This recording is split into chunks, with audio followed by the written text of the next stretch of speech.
Hello, guys. Today we're going to talk about booking your place or your hosting in with Airbnb in Istanbul. Istanbul is a very big city, and people have trouble sometimes picking the right area to book their places in or their stays in. If it's with a hotel or with Airbnb, it is kind of difficult to pick the right area if you don't know anything about it. So, we are going to try to make things clearer for you and to explain to you the best places that you should consider while choosing or picking your place. So, first of all, we're going to try to search the existency or the vacancy of the places. Let's try, for example, searching for three people for this um, places, of course, in Istanbul. So, as you see, we are going to have a lot of choices in a variety of places. As I told you, Istanbul is a very big city and it's consisted of like a European side, an Asian side. As you see here in the map, this side, the left side in the picture, is the European side.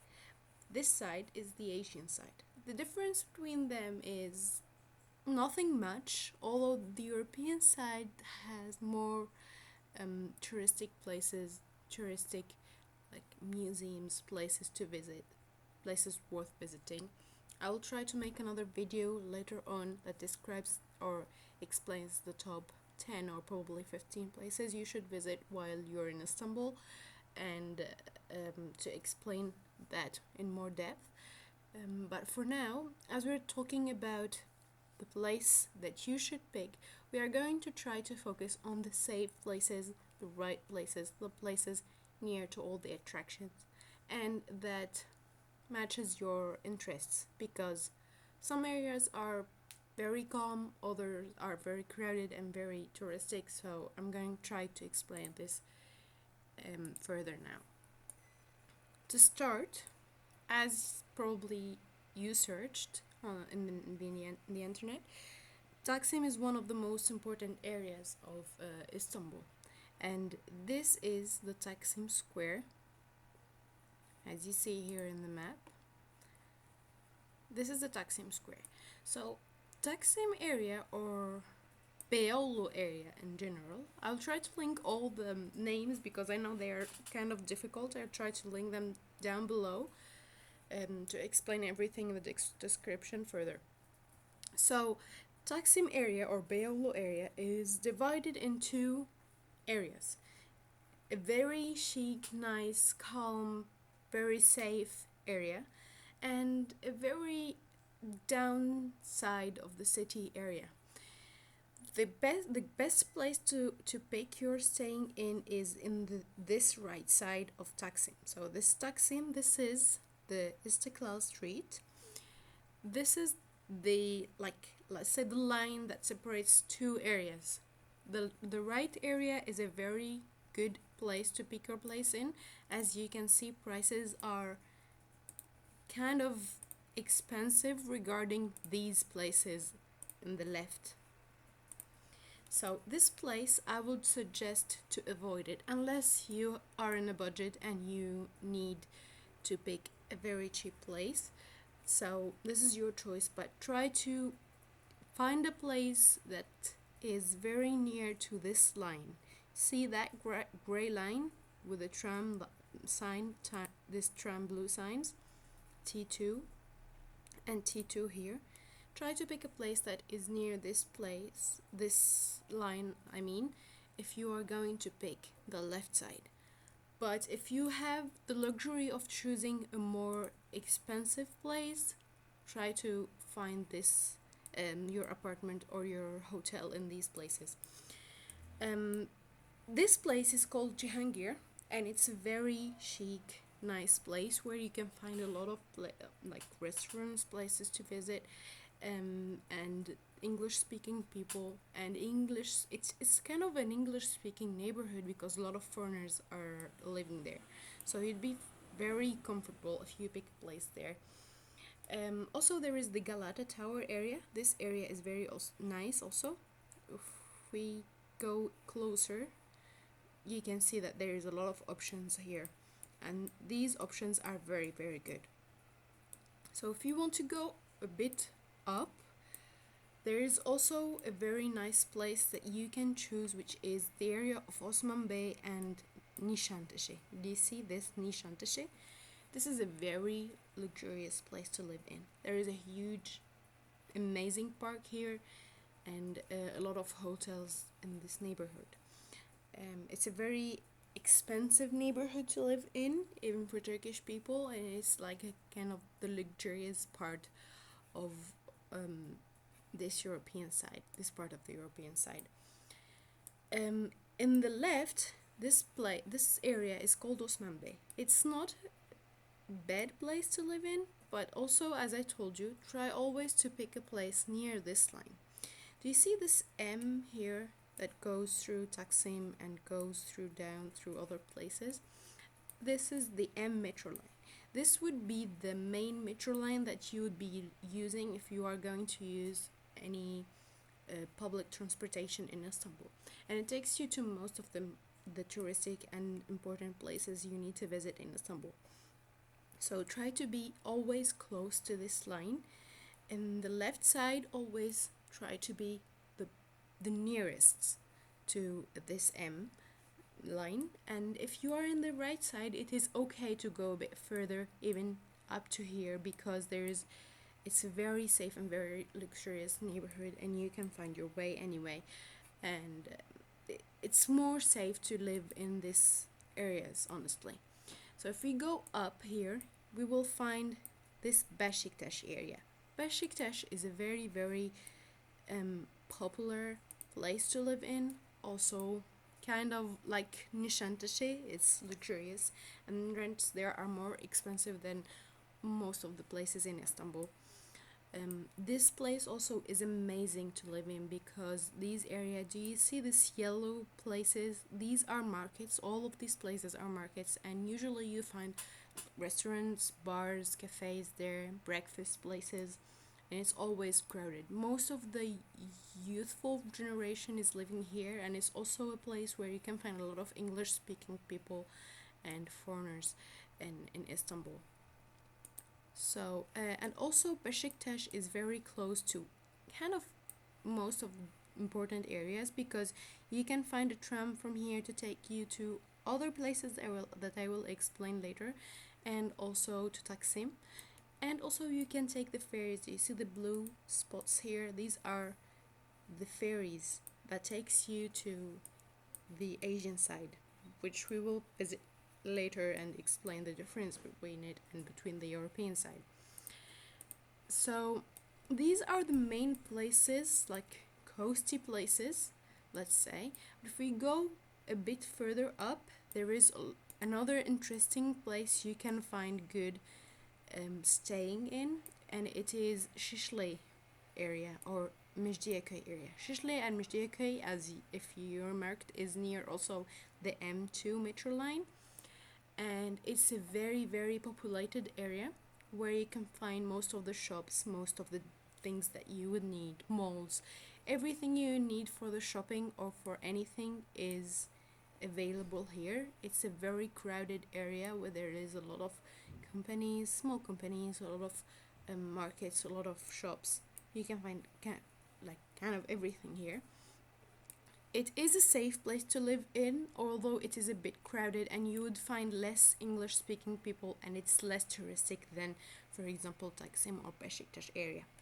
So I would advise you to pick one of these places, but as I told you in the first place, try always to be near the M signs or M line, this gray line, like this line, also this yellow line. As close you are to the street, as safe it is, and as it's more easy for you to find your way, where it doesn't matter where you're going, you will find your way. So if we go a bit further, there is this station, which is Gayrettepe. Gayrettepe also is a very nice, calm place to live in. for example, and it has a lot of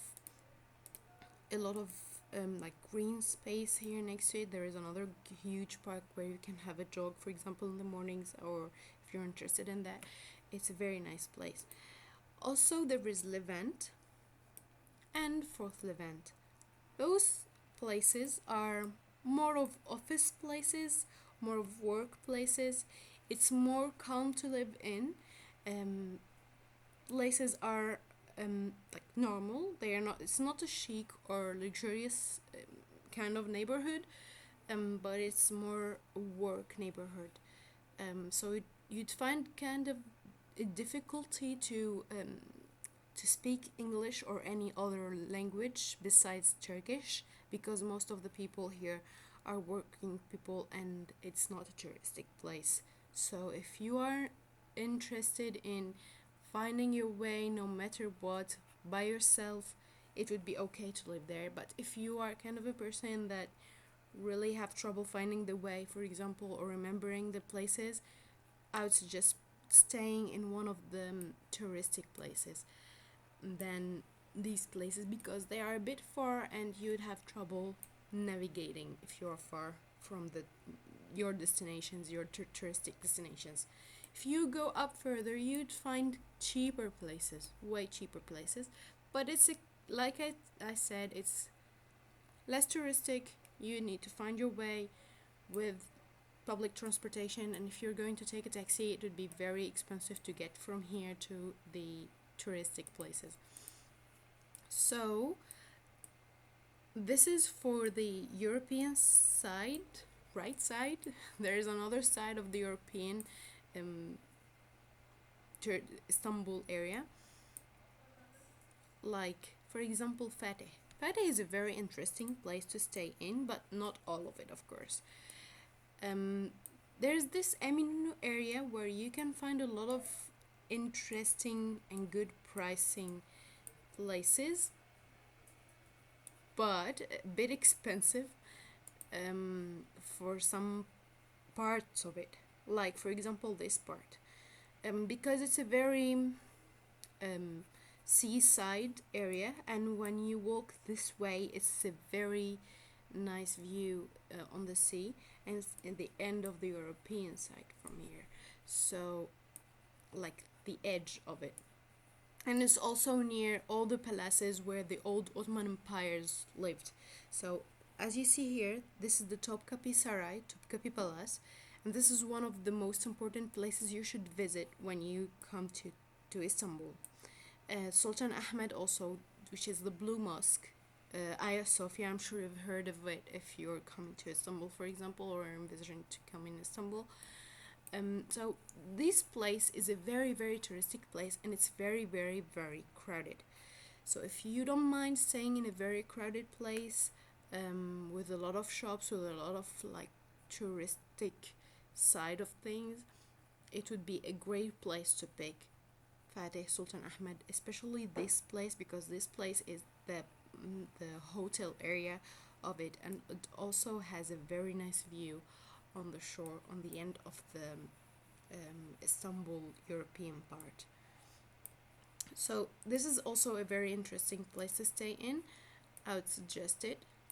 Of course, if you don't mind crowded places. If you like more calm areas, I would suggest the places we talked about in the start of this video. There is another place that you can pick if you really like quiet places and peaceful places. It would be the Asian side. The Asian side is more calm, more peaceful, less crowded. You would find less English speaking people and less tourists, so less touristic crowds, let's say. The prices here are kind of in the middle, not very expensive, not very cheap, because the shore here is kind of expensive. The shore of these places is a luxurious place, and rents here are very expensive even to Turkish people. So as you see here, in the shore it's always more expensive. This is the Moda Sahel. Moda Sahel is a very, very nice place to visit. You should visit it if you're not staying here. If you're staying here, it would be a fantastic place to stay in if you like quiet places. Moda Sahel is near KADIKOY. I will show you the names, and I will also write you all the names. KADIKOY is one of the best places to choose if you are going to pick the Asian side to live in. Since it is near to transportation, there is a metro here that takes you to the European side under the sea, and also there is ferries here that takes you to the European side, so transportation is easy unless it's after 10 o'clock, because ferries close at 10 o'clock and metro close at 12 o'clock or 1 o'clock if it's weekend. So this is the bad side of the Asian part, that the transportation is not always existing, especially at night, and if you want to go out or want to visit some places, you would be restricted by time. Otherwise, you should take a taxi, and a taxi is very expensive in Istanbul, especially from the Asian side, from the European side to the Asian side, for example, if you're returning into your place. So this is it for the best places to pick. There is also in the Asian side Uskudar, if you like quiet places, as I mentioned it, but transportation there is kind of more difficult than the transportation from, for example, KADIKOY or the European side. Most of the times you would be taking a taxi, or unless you really manage the Istanbul transportation. I will try to make another video talking about Istanbul transportation and how you find your way through Istanbul if you're staying in one of these places we were talking about. So this is it for today. This video is not sponsored, so what I try to talk about is really the places, the areas. I'm not sponsoring any of these places to stay in, or even Airbnb. I chose Airbnb because it's a very comfortable platform for me. I travel with it, I host with it. It's a fantastic platform for me, and it's an honest review without any sponsorship. So if you don't know what it is, Airbnb, I suggest you would have a look and see the links below. I will link all the details about it and about the information that you should know about also Istanbul, and the links of my future videos probably. Thank you very much.